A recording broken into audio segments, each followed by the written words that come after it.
মাত্র 1 ইঞ্চির চওড়া দড়ি, নিচে গভীর খাদ আর আশেপাশে বিশাল দেহী পাহাড়। তার মাঝেই একজন মানুষ ধীরে ধীরে এগিয়ে চলেছেন। পায়ের নিচে শূন্যতা, কানে বাতাসের গর্জন, আর প্রতিটি পদক্ষেপ যেন জীবনের সঙ্গে এক সরাসরি চুক্তি।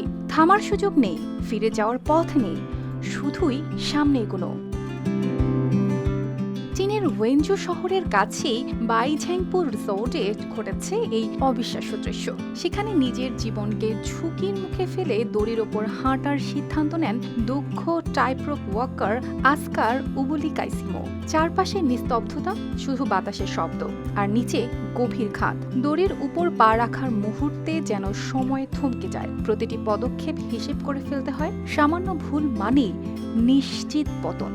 কিন্তু তার চোখে ছিল এক অদ্ভুত স্থিরতা, ভয় নয় বরং এক ধরনের অটল সিদ্ধান্ত।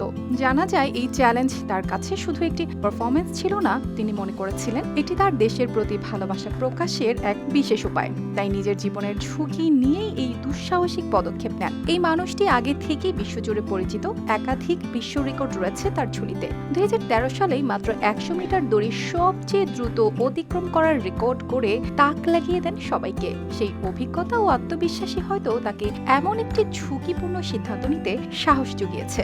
দড়ির উপর হাঁটার সময় তার শরীরের প্রতিটি নড়াচড়া ছিল নিখুঁত, বাতাসের দোল, ভারসাম্যের লড়াই, সবকিছু সামলে এগিয়ে যাচ্ছিলেন ধীরে ধীরে। নিচে দাঁড়িয়ে থাকা দর্শকদের নিঃশ্বাস যেন আটকে গিয়েছিল। কেউ শব্দ করছিল না, শুধু চোখ ভরে দেখছিল সেই মুহূর্ত। অর্পিতা জাহান, RTV।